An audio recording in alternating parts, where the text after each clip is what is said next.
Hi guys! It's me again and welcome to my channel. Today, samahan niyo po kung unboxing yung aking Kalorik air fryer na nabili ko sa online sa The Bay. Actually, binili ko to noong December pero late ang delivery. So guys, ayan po siya. Bubuksan natin. Ito po yung box niya. Ang feature niya is a 1,700 power watt siya.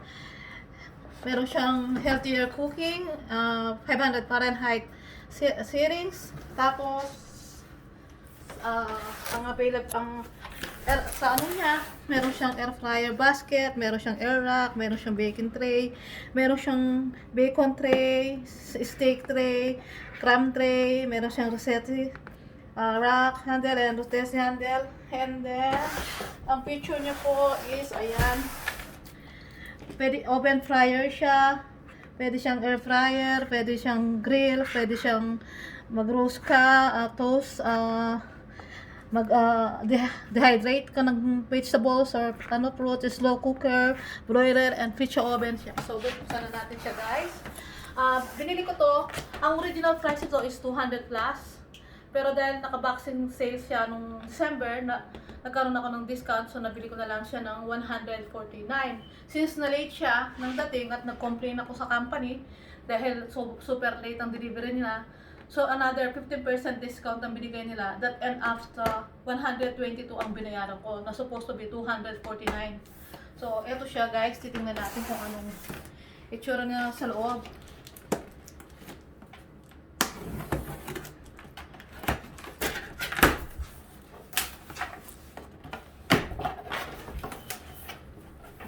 Pag binuksan mo siya, ayan yung mga manual niya. Meron siyang cooking book, tsaka guide manual. So, i-test na natin yan. I-check na lang natin yung inner side niya, kung ano ang laman, guys. Paano pa natin ito? Buksan ito.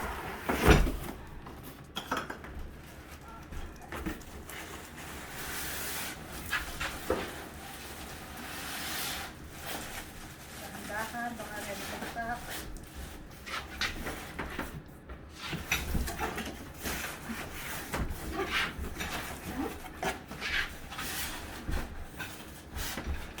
Malaki kasi siya guys, kaya ang hirap niyang nilabas.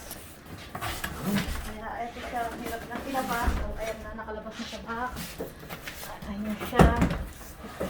So, pagbukas mo, meron siyang tray. Meron siyang tray for frying or air fry. Meron siyang tray. So, ayan yung tray. Ito yung ano niya, stick niya sa setting mo pag mag-roast ka ng chicken. So, ayan.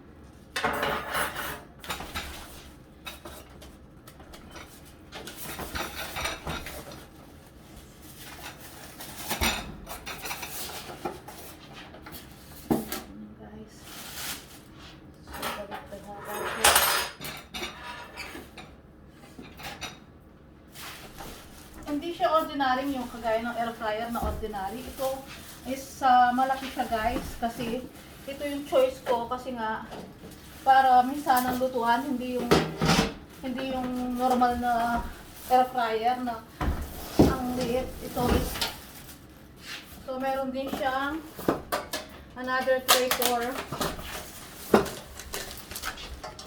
ayan siya, may tray siya for rack ng beef, ganyan. So, huwag na natin siya tanggalin. Mamaya na.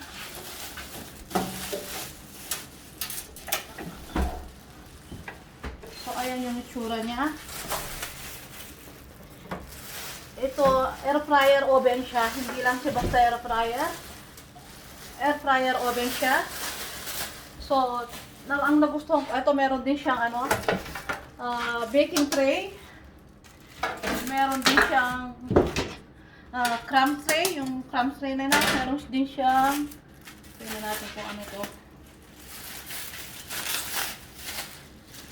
Yung kanina, beef tray, ito, another tray for bacon. At ito, 2-door siya. Kasi itong nagustuhan ko kasi 2-door siya. Dahil pag binuksan mo siya, maluwang ang makikita mo sa kanya, maluwang kasya yung malaking chicken, kasya yung instead na yung ordinary air fryer ang bibilhin ko, ito ang binili ko kasi nga all around na siya. So hindi na pahirapang magluto. Kasya yung malaking item. So sa loob, ito yung tray niya na isa pa. Rack niya para sa frying. So ganyan siya kaluwag, guys. Ito yung opening niya. Yung pinto niya is dalawa. So kasya yung ano, makikita mo lahat. Malaki yung 12 inches pizza ang kasya dito. So ito siya. So meron siyang 4 division. So pwede mo pagsabay-sabayin lahat or pwede mo kung ano gusto mong portion na ilagay. Ang conference niya dito para saluhin niya. Pero dito pag binuksan mo to, makikita mo na siya kung ano mga picture niya sa loob. Ayan siya, guys. Meron po siyang picture dito kung gusto mo mag-dehydrate sa taas, air frying sa gitna, rosette dito yung portion niya. So may guide siya kung saan mo ilalagay, pero it's depend pa rin sa iyo kung anong gusto mo posisyon na paglutuan mo. Pwede siyang sabay-sabay, pwede kang magluto ng bacon. Ito.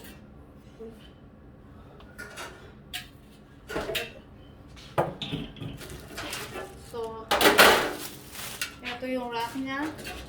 Pwede kang magluto ng bacon dito. Para yung taba ng bacon malalaglag. So, pwede mo siyang magluto.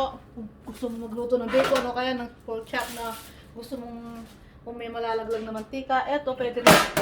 Sorry guys. Pwede rin sabay ito dito. Ganyan, sabay-sabay sila. Kung gusto mo.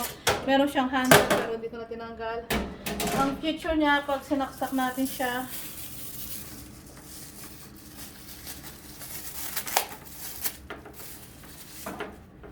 so guys, saksak natin para masubukan natin.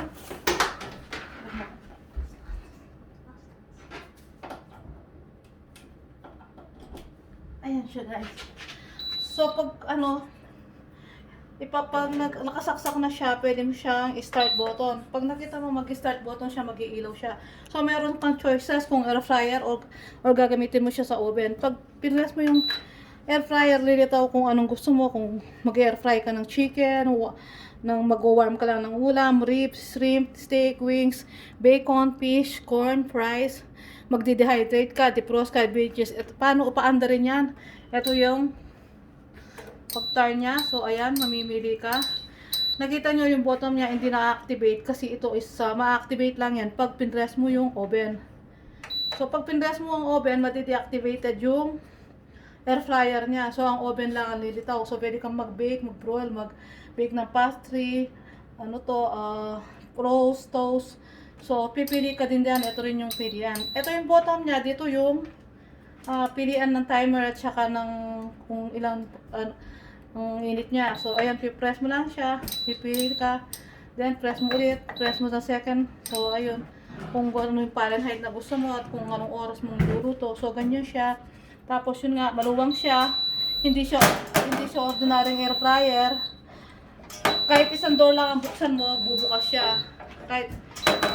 So, pag gusto mo siyang i-off, kung gusto mo siyang i-off anytime, i-press mo lang ng long press ito, mag-o-off siya. So, kung may niluluto ka at gusto mo silipin kung ano nangyayari sa loob, tanggalin natin itong papel niya para makita natin.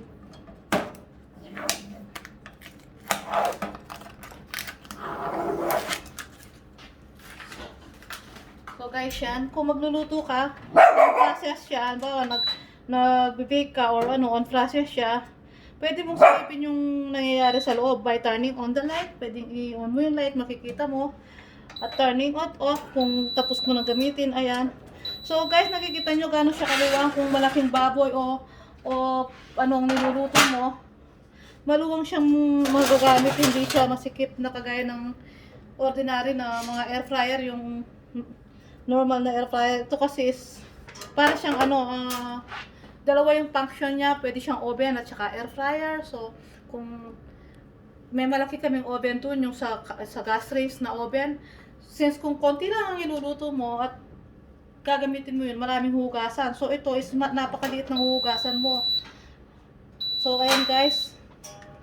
At as I said, ito binili ko sa The Bay for only, nabayaran ko lang is 122. Ang original price niya is 249. Dahil nag-sale siya, so naka-discount ako, and then na-late sila ng delivery. Nag-complain ako. So another discount na naman ang binigay until I ended up paying 122. So guys, pag kayo, nang itapon yung mga packs, kasi dito sa Canada is up to 30 days pwede mong ipalit na walang question, hindi mahirap magpapalit. Basta hindi mo nagustuhan at may defected yung product, anytime pwede mong papalit, ipipick up nila sa bahay mo. Bibigyan ka lang nila ng schedule. So kaya hindi natin tinatapon ng mga yan para in case na magka-problema siya, pwede natin siyang ibalik. Tawag lang natin sa customer service, tapos mag-schedule sila ng pick up kung anong araw pipick upin. Tapos i-refine yung pera mo sa card na ginamit mo. Ganun ka dali ang mag-return dito. Hindi ka gaya sa Pilipinas na ang hirap. Dito is pagaya mo, hindi ka satisfied sa product, no question asked, i-return mo siya at i-refund nila yung pera mo. So guys, ito po yung binili ko na matagal ko nang gustong bilhin. Actually, yung gusto ng mga bata yung isang air fryer lang na hindi stove, pero ito ang choice ko. Kaya ayan siya guys. So guys, salamat sa panonood, at yung mga hindi pa nag-subscribe sa channel ko, please do subscribe. At yung mga nag-sub na, maraming salamat guys. So bye guys. Wala, hindi pa.